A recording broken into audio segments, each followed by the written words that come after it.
Russia যেমনই হোক কিন্তু সে কখনোই ভারতকে ধোঁকা দেয় না। সে যতই রাশিয়া পাকিস্তান এবং চীনকে ওয়েপেন সাপ্লাই করুক, ভারতের মতো তাদেরকেও সস্তায় তেল দিক, কিন্তু যখনই কথা আসে ভারতকে সমর্থনের, তখন আপনারাও দেখেছেন রাশিয়া হোক বা ইসরায়েল, এই দুই দেশ কখনোই পিছিয়ে থাকে না। তারা খোলামেলা ভারতের সঙ্গ দিয়েছে। কখনো তো এমনও দেখা গেছে রাশিয়া ভারতের জন্য চীনের ওপর রাগ দেখিয়েছে। কিন্তু যদি এখানে আমেরিকার কথা বলি, তাহলে এখানে এটা বোঝা যায় না যে সেটা কোনো দেশ নাকি বিশ্বাসঘাতকদের ডেরা। পুরো পৃথিবীতে এটাই একটা দেশ যার ওপর কেউ ভরসা করতে পারে না, কারণ আমেরিকার সরকারদের নীতি এরকম যে তারা কখনো কোনো দেশের সাথে মৈত্রীপূর্ণ সম্পর্ক স্থাপন করেনি। এই দেশ যাকেই নিজের বন্ধু বানায় তারই ভালো মতো 12টা বাজায়। পাকিস্তান নামক কোনো দেশের কথা আপনি শুনেছেন? ও, সে তো আমাদেরই প্রতিবেশী, ভুলেই গেছিলাম। দেখেছেন?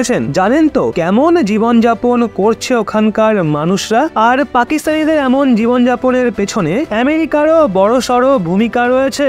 দেখা হলে পাকিস্তানের এখন যা অবস্থা, সেই একই অবস্থা আমেরিকা ভারতেরও করতে চেয়েছিল, কিন্তু বর্তমান ভারতের বিদেশ নীতির সামনে আমেরিকার হাত বাঁধা পড়ে আছে। আপনারা সবাই দেখেছেন আমেরিকা ভারতকে বলে আপনারা রাশিয়ার থেকে তেল কিনবেন না, তখন ভারত জাহাজ ভরে ভরে রাশিয়ার থেকে তেল কেনে। আমেরিকা বলেছিল আপনারা রাশিয়ার থেকে S-400 কিনবেন না, তো ভারত সেটাও কিনে দেখায়। আমেরিকা এটাও বলেছিল আপনারা নির্জার হত্যাকাণ্ডের কেসে কানাডাকে সহযোগিতা করুন, কিন্তু ভারত সেখানেও না করে দেয়। এছাড়া ভারত কোয়াডকে মিলিটারি সংগঠন বানাতেও বারণ করেছে। মানে আমেরিকা প্রেসার ক্রিয়েট করে যা কিছুই ভারতকে করতে বলেছিল, ভারত সেই সব ক্ষেত্রেই না বলে। আর না কথাটা শোনার অভ্যাস আমেরিকার নেই। আর ভারতই একমাত্র দেশ যে আমেরিকার প্রত্যেকটা হুকুমকে তাদের ঘরে গিয়ে অস্বীকার করে। তা সত্ত্বেও আমেরিকা চেয়েও ভারতের ওপর স্যাংশন লাগাতে পারছে না। আর এইবার তো ভারত আমেরিকার অকাতি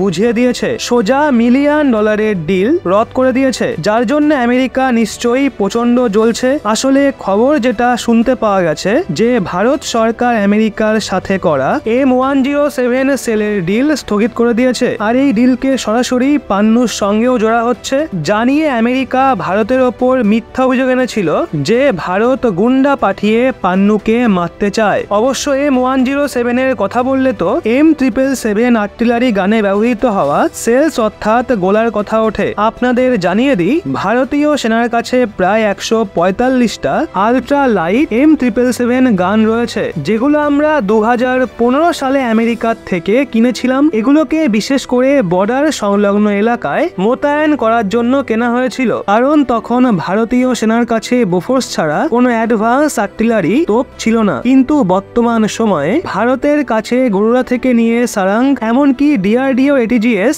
যেটা দুনিয়ার সব থেকে লম্বা দূরত্বে হামলা করা আর্টিলারি গান, সেটা রেজিমেন্টও ভরে পড়ে আছে। M777 এ যেই সেলস ব্যবহৃত হয় সেটা আমরা আমেরিকার থেকে কিনে এসেছি। এটা সত্ত্বেও যে DRDO ন্যাটো স্ট্যান্ডার্ডের সেল বানাতে সক্ষম। অবশ্য আপনাদের জানানোর জন্য বলি, M777 এ ন্যাটো স্ট্যান্ডার্ডের কোনো 155 ক্যালিবারের সেল লাগানো যেতে পারে, সেগুলোকে আমেরিকার থেকেই কেনার কোনো প্রয়োজন নেই। কিন্তু ভারত জেনে বুঝেই এই সেলস আমেরিকার থেকে কিনতে থাকে, যাতে দুই দেশের ডিফেন্স টাইস বজায় থাকে। কিন্তু আমেরিকা পান্নুর সাইড নিয়ে নিজের অকাত দেখিয়ে দিয়েছে। এই কারণেই ভারত এখন প্রতি বছর কোটি কোটি টাকা দিয়ে M107 সেলের ক্রয়ে ব্যান লাগিয়ে দিয়েছে। আর আমার হিসেবে তো এটা সঠিক সিদ্ধান্ত। যখন দেশেই গোলাবারুদ তৈরি হচ্ছে, তখন আমেরিকার সামনে কেন হাত পাতবো? এখন এই বিষয়ে আপনাদের কি মতামত নিচে কমেন্ট করে অবশ্যই জানান।